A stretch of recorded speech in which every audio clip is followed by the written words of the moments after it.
A gente não quer que as pessoas, elas que cheguem nesse nível, a gente quer chegar bem com 60, com 70, com 80 anos para atenuar esse processo ou para postergar esse processo. O exercício físico, então, ele é muito importante em todo esse cenário.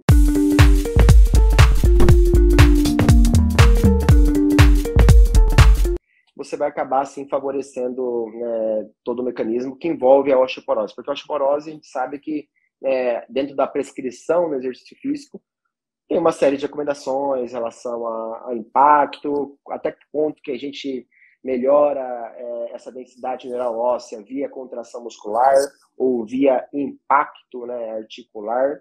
Das duas formas a gente consegue estar estimulando, melhorando essa densidade mineral óssea, mas existem vários níveis de osteoporose. Tem pessoas que estão já no nível muito mais agudo, muito mais profundo, então acaba dificultando um pouco a nossa prescrição em relação ao exercício. Eu acho que a suplementação, ela influencia, ela entra para agregar no processo, mas não que eu, como profissional de educação física, acabo aprofundando. Obviamente, a gente acaba conversando com nutricionistas e, de modo geral, a questão da proteína via whey protein ou via creatina são sim, né, normalmente indicada por esses nutricionistas, tá?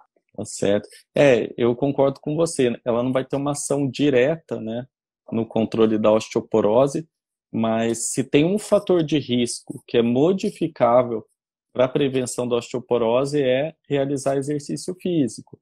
Tá? Existem até alguns dados já muito interessantes. Pessoas que, por exemplo, na juventude elas foram atletas, elas têm 50% menos risco de ter uma fratura quando idosos, né?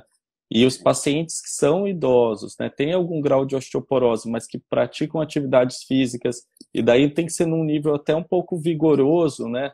Ou então aquelas atividades físicas que envolvem mudança brusca de posição, de giros com o tronco, giros com o corpo, esses pacientes acumulam mais massa óssea, principalmente no quadril onde precisa mais, que é na região do colo do fêmur, que é onde é o osso que precisa resistir, por exemplo, para ele não ter a fratura, que seria a fratura do colo do fêmur, que é muito comum.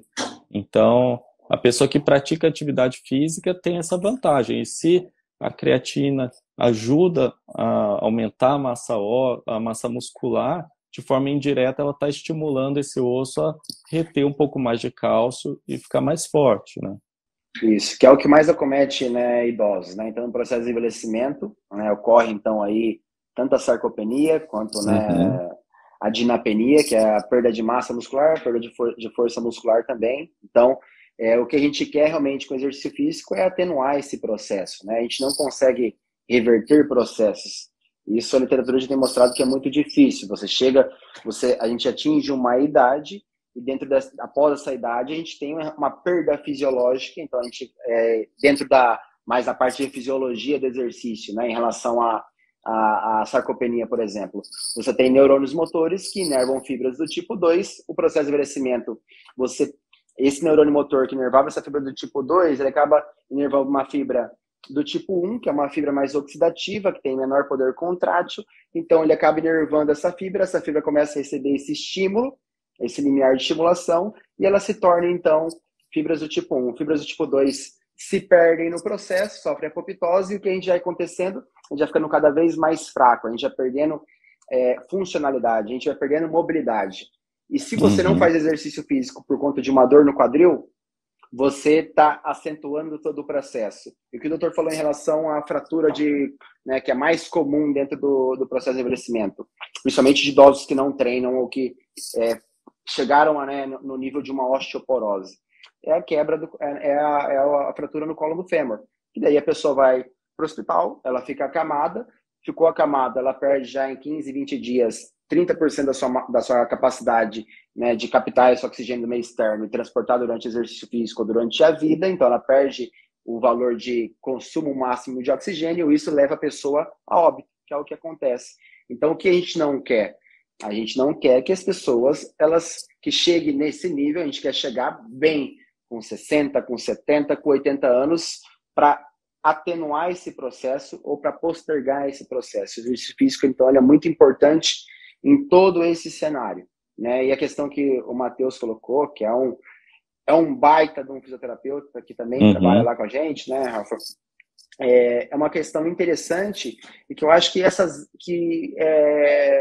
essas áreas elas têm que trabalhar em conjunto. Então, quando o profissional de educação física trabalha em conjunto com o médico, trabalha em conjunto com o nutricionista, que trabalha às vezes também envolve a questão psicológica, a chance dessa pessoa ela se aderir realmente no programa de exercício físico e aí sim extrair todos os benefícios, elas são muito aumentadas, né? Então, quando as áreas elas se conversam, o que a gente está fazendo aqui, né? Eu estar, né, com essa oportunidade de estar, né, trocando uma ideia com o médico, eu valorizo bastante. Não, eu valorizo muito essa comunicação, não apenas com a área médica, com a área, com a nutrição, com a fisioterapia. Eu acho que a gente evolui como área da saúde, trocando ideia mesmo, compartilhando conhecimento, que é o que a gente está fazendo aqui.